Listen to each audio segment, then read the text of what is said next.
Hey guys, kamusta na? Sana maayos ang kalagayan ninyo ngayong araw na to. Magluto naman tayo ng simpleng ulam lang, yung tipong maihahain natin sa araw-araw. At ang tinutukoy ko ay pork adobo. Lalagyan lang natin to ng konting twist. Dadagdagan natin to ng sitaw. Ano pa nga bang magandang ipangalan dito kundi pork adobo with sitaw? At ito yung mga ingredients na gagamitin natin. Liampo o pork belly. Hiniwa lang natin ito. Sitaw. Gagamit din tayo dito ng sibuyas. Minsan-minsan lang natin gawin yan, di ba? Kailangan din natin dito ng toyo, ng suka, at syempre hindi mawawala dito yung bawang. Gagamit din tayo dito ng brown sugar, pati na rin ng ground black pepper o yung dinurog na paminta. Kailangan din natin dito ng mantika at ng beef broth. At guys, ito ang kumpletong listahan ng mga ingredients para lang sa inyo. Gawin ninyo itong gabay bago magluto para makumpleto ninyo. Umpisa na natin!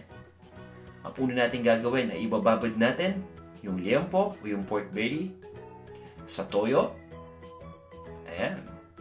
At ilalagay na din natin dito syempre yung ground black pepper o yung paminta. Bukod sa ground black pepper, pwede rin tayong gumamit dito ng dinikdik na paminta. At syempre, ilalagay na natin dito yung ating garlic o yung bawang. Hahaluin lang natin ito at sisiguraduhin lang natin na nababad na mabuti yung karne ng baboy, which is yung liampo, dito sa marinade na to. So, ang ginagawa natin ngayon, inahalo lang natin yung ingredients ng marinade at pagkatapos imamarinate na natin itong liampo. Sa madaling salita, ibababad lang natin itong liampo dito sa toyo na may paminta at may bawang. O diba? Simpleng-simple lang. Ngayon naman, initin lang natin itong cooking pot.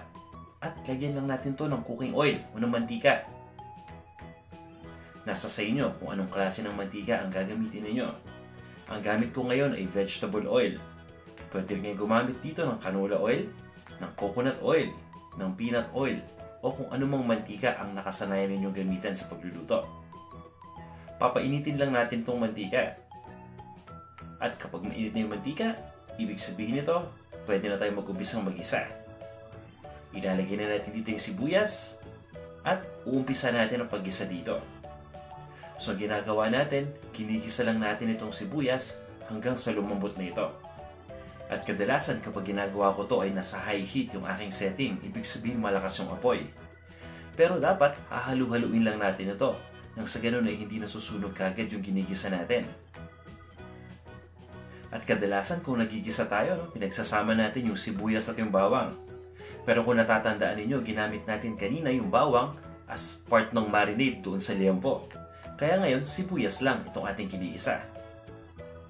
Maya-maya natin ilalagay yung bawang kasabay ng liampo at yung ibang ingredients pa na ginamit natin kanina sa pagbabad. Pero ngayon, itong sibuyas, sisiguraduhin lang muna natin na maging malambot. Mas maganda kasi nung sa ganun ay lalabas na kagad yung lasa ng sibuyas. At sa puntong ito, ihalo na natin yung ating binabad kanina na liampo, kasama yung bawang, yung toyo, pati na rin yung ground black pepper. At ang gagawin natin dito ay tutuloy lang natin yung pagluto. Sisiguraduhin lang natin na mag-light brown yung kulay nitong ating liampo. Alam ko iniisip niyo guys, no? Sa ngayon, medyo brown na yung tingin natin dito sa ating liampo dahil nababad natin ito. Pero ang ibig kong sabihin ay kapag niluto natin ito, mapapansin niyo na unti-unti na magla-light brown yung kulay. Ibang-iba yung itsura nito habang hilaw. At masasabi ninyo na tipong may in-apply na init dito. So kung napapansin niyo ngayon, ito yung ibig kong sabihin, unti-unti na nagla-light brown yung kulay nitong ating liampo. Masasabi natin na nailuto na ito kahit papano. So itutuloy lang natin yung pagluto pa, hahalu-haluin lang natin ito. At pagkatapos, ay ilalagay na natin dito yung ating beef broth. Dahil ang kailangan natin gawin ay pakuluan itong liampo nang sa ganun ay lumambot ito. So ito na yung beef broth. Ngayon guys, kung wala kayong beef broth, okay lang yan. Pwede kayong gumamit dito ng tubig lang.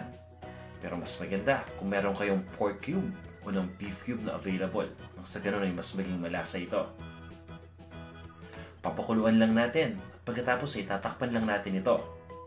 Hihinaan lang natin yung apoy at itutuloy lang natin ang pagpapakulo hanggang sa tuluyan na lumambot itong ating gayampo. Makaralang ilang minuto, silipin naman natin.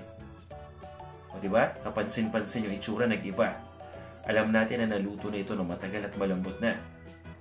So sa puntong ito, haluin muna natin. And guys, pagkatapos natin itong haluin, kukumpletuhin na natin yung adobo. Lalagyan na natin ito ng suka. Diba? Hindi kumpleto yung adobo kung walang suka. Ang gamit ko dito ay cane vinegar. Kaya medyo kulay patis yung nakita ninyong suka. Pero pwede kayong gumamit dito ng sukang puti. Walang problema dyan. At sabi nga ng lola ko at ng lola ko at yung mga matatanda na kilala ko, huwag muna nating haluin yung ating adobo o ano man dish na niluluto natin kapag nilagyan natin ng suka. Pabayaan muna natin kumulo ito. Ayaw ko naman silang galitan, so hintayin lang natin. Diba napapansin natin na kumukulo na?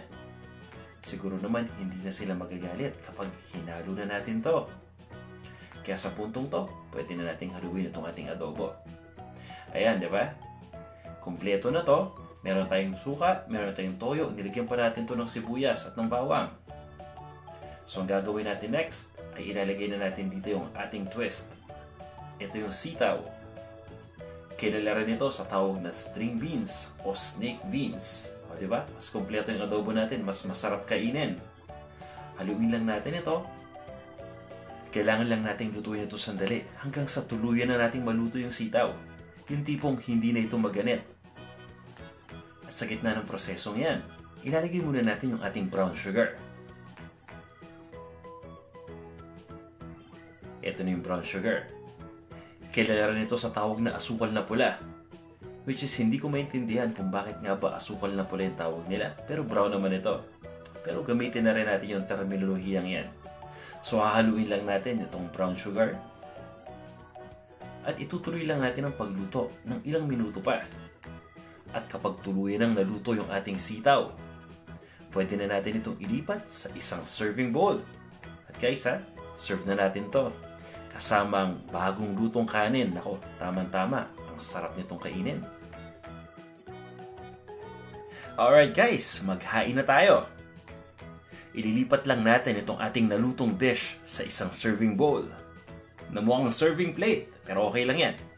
Ang wish ko lang, sana, naluto na yung sinain ninyo para hindi kayo mabitin. At habang ginagawa natin to, shoutout muna tayo! Shoutout sa ating kaibigan sa YouTube na si Sci-Fire Santos at ang Santos family ng Castillao, Zambales. Guys, maraming salamat sa pagsubaybay sa Panlasang Pinoy. At syempre, hindi natin kakalimutan ang mga kaibigan natin sa Instagram. Sila Miss JPS, si This Is Hedy, si They Call Me _Rum, si Carzy19 at si I Am Ira Luis. Guys, salamat sa pag-follow at salamat sa pagnood ng mga videos natin. Guys, sa puntong ito, ready na. Lilinisan lang natin itong ating plate at iserve na natin ito. Diba? Itsura pa lang, katakam-takam na. At syempre, nilagyan natin ng gulay, so mas kumpleto ito. Ito na ang ating pork adobo with sitaw. Maraming salamat sa pagnood nitong video. At guys kung hindi pa kayo nagsasubscribe dito sa ating Panlasang Pinoy YouTube channel, sana pagkatapos manood nitong video, kung pwede mag-subscribe lang kayo. Mayroong subscribe button dito somewhere, pakiclick lang yun. Sana magkita-kita tayo ulit sa susunod na video. Hanggang sa muli!